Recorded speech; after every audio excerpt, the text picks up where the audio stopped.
Hello kids, today we are doing learning science class 4 chapter force work and energy chapter 10 of this book.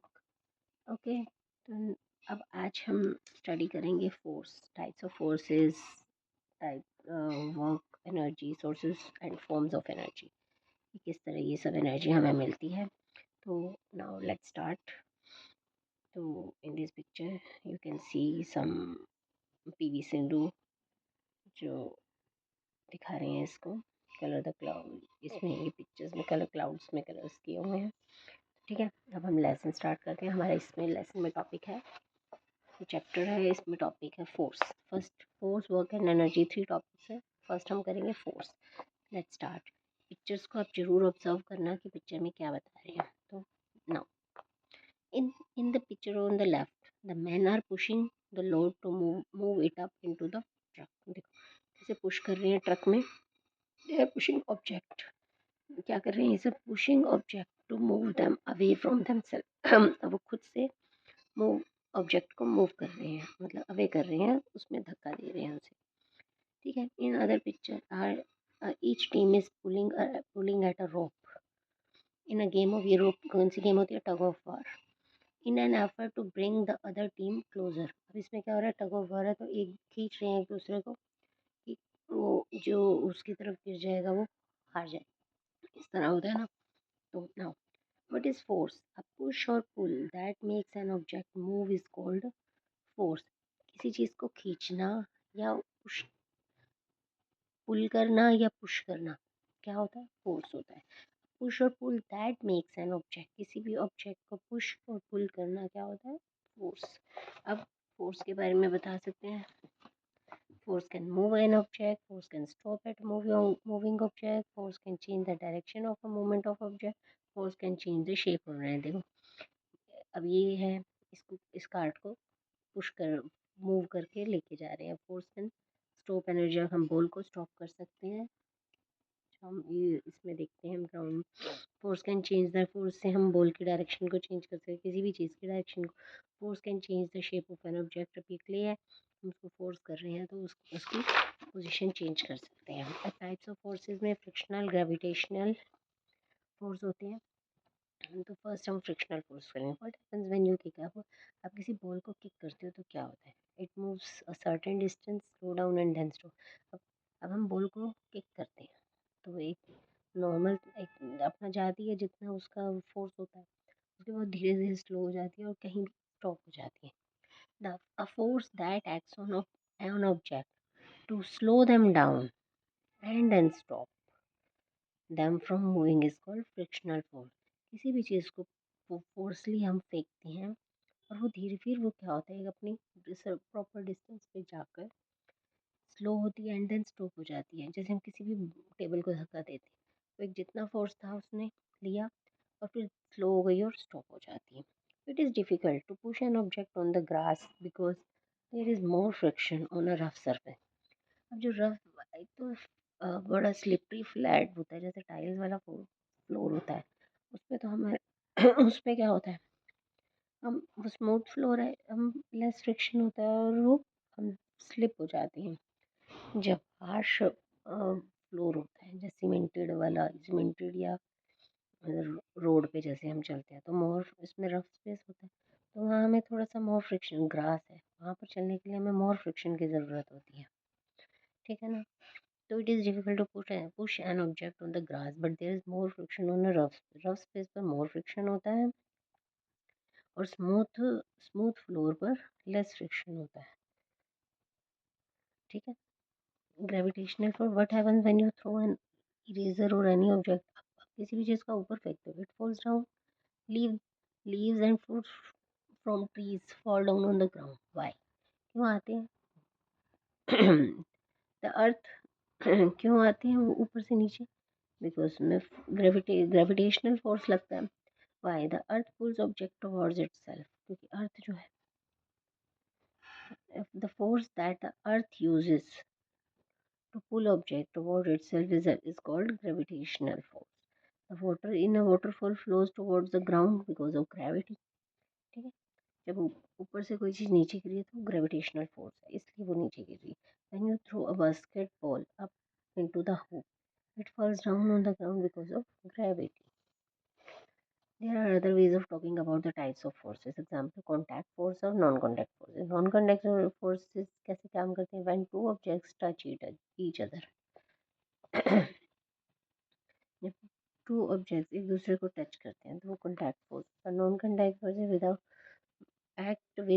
without two objects touching each other. ठीक है. Non-contact forces. ये different types of forces. Non-contact forces act without two objects touch without act non-contact forces act without two objects touching each other. Without बिना touch किए. अब work क्या होता है? Work is the amount of force or energy needed to move an object to change that object in some way. Work क्या होता है कि जैसे हम किसी वर्क, जब हम खेल रहे हैं तो हम कोई काम कर रहे हैं तो वर्क हो रहा है. तो work is the amount of force और energy needing to move an object. किसी ये देखो अभी वर्क कर रहे हैं ना कि किसी ऑब्जेक्ट को मूव कर रहे हैं किसी भी तरीके से. ठीक है. If an object does not move no work is done. When you push a box to move it from one place to another you are doing work. जब आप किसी चीज़ को फोर्सफुली कर रहे हैं तो काम हो रहा है. But when you sit and do your homework, you are not doing any work according to science. This is because you are not moving from one place to another. आपकी फिजिकल एक्टिविटी नहीं हो रही है तो you are not doing any work. Simple में अभी क्या है? मशीन्स. सिंपल मशीन्स क्या होती है? some machines make our easier. These are called simple machine. जो machines हमारे काम को easy करती हैं they are simple machine. For example, when your mother drives the car, she uses steering wheel to turn it left or right. Steering wheel is an example of simple machine. Simple machining में क्या क्या include होता है? Lever, pulley, inclined plane, wedge, wheel, axle and screw. Okay. Lever. सबसे पहले simple machine पता है कि जो मशीन आपके काम को इजी बनाती है वो सिंपल मशीन है. Lever helps to lift heavy objects, cut things and open lids. A pair of scissors, nail cutter and a bottle opener are example of a lever. Lever क्या होता है? जो हैवी ऑब्जेक्ट्स को lift करती है चीज़ों को काटने में या लिड को ओपन करने में. ठीक है. That is lever. जैसे ओपनर हो गया. ठीक है. This one lever. A bottle of pulley. A pulley is used to lift weights up or down. अब ये पुली है, ये वेट है, ये इसको इस रॉप से खींच रहे हैं तो पानी भरा और ऊपर खींच लिया है. दिस इज पुली. पुली क्या करता है? Use to lift weight up or down. A pulley usually consists of a wheel and a rope. A pulley is used to draw water from the well.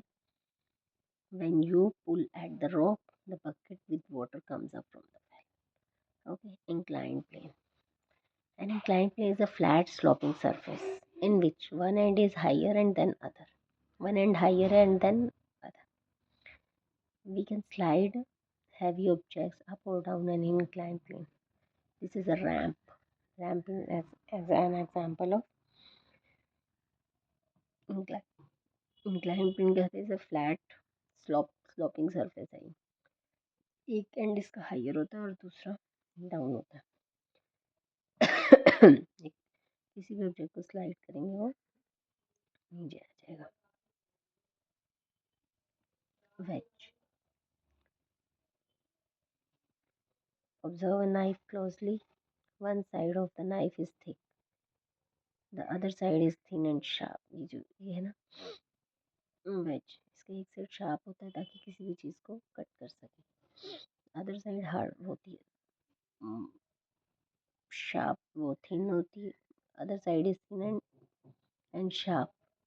One side thick hard होती है. We use this side to cut vegetable and others. Wedge are used to cut things. And eggs an example of wedge. Screw.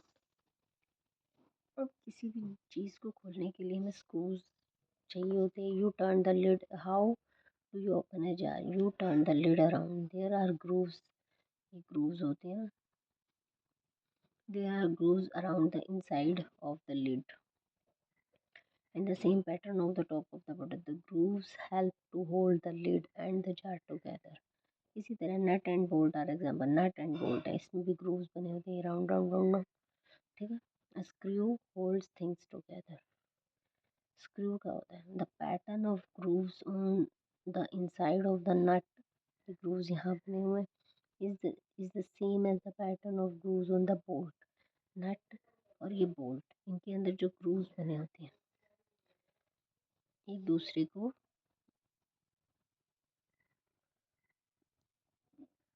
दूसरे को hold कर सकते हैं। ये nut and bolt are example. Screw, screw ये क्या होता है ये हमें बताना है, इसमें से हमें बताना है the pattern of grooves on the inside of the nut is same as the pattern of grooves on the bolt is called screw. Nuts and bolts are the example of a screw holds things together. Wheel and axle. Wheel and axle has a circular object with a rod called axle running through the wheel. The wheel and axle to rotate together. A wheel and axle arrangement helps to move heavy things easily. A grocery cart and a doorknob are example of wheel and axle arrangement. Wheel and axle क्या करते हैं? You can rotate a doorknob with this arrangement. Wheel and axle क्या होता है? Circular object होता है with a rod called axle running through the wheel. ठीक है, व्हील के उसके रनिंग व्हील के अकॉर्डिंग ये रोल करता है, running through the wheel and axle together. A wheel and axle will help to move heavy things, locks खोलने के लिए, ठीक है। तो ये क्या होता है, इस तरह एक दूसरे growth and don't know an example of wheel and axle arrangement.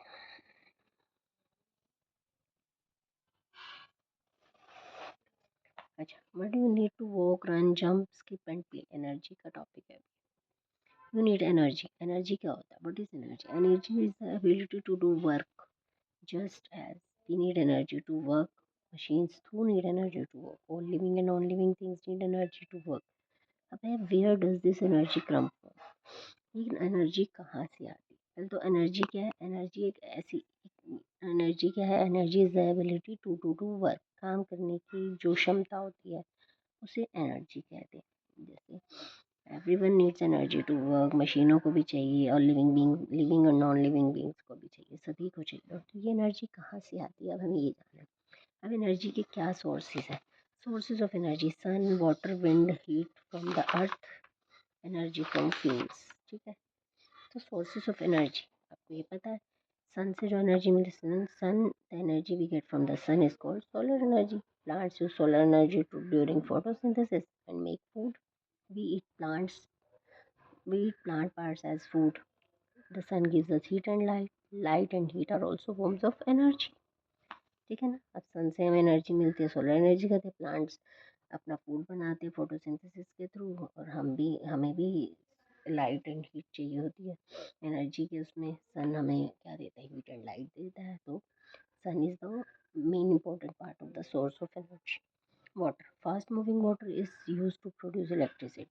जब बहुत तेजी से पानी आता है वो इलेक्ट्रिसिटी यूज करने के लिए। When the gates of a dam are open, जब डैम के गेट्स ओपन कर देते हैं तो क्या होता है? वाटर बहुत जल्दी से आता है, ग्रेट फोर्स के साथ आता है, ठीक है।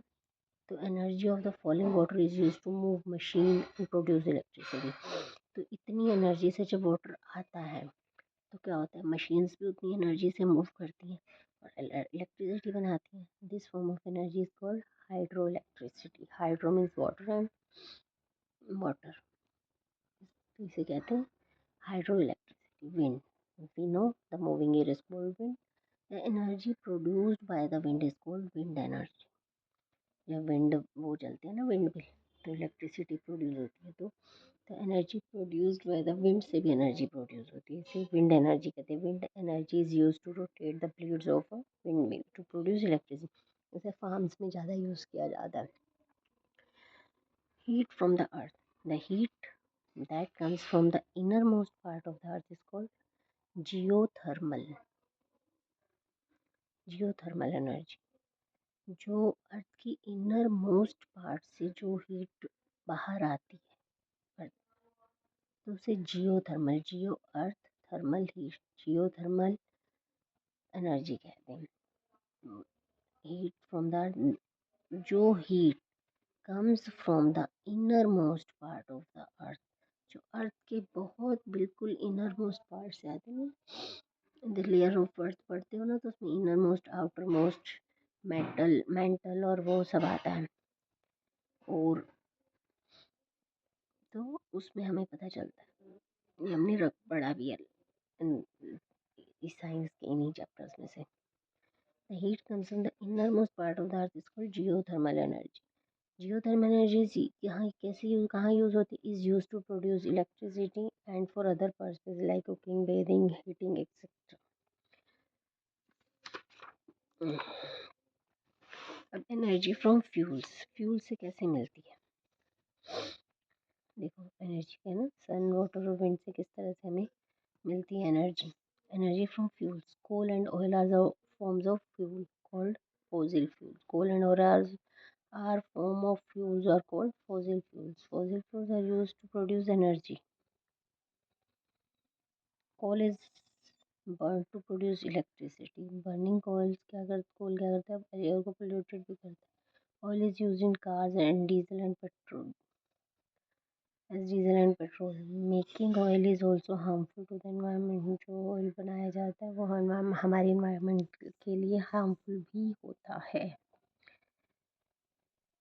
फ्यूल से हमें एनर्जी कैसे मिलती? Coal and oil are form of fuel, fossil fuel होते हैं। फॉसिल फ्यूल एनर्जी के प्रोड्यूस करने के लिए यूज़ होते हैं।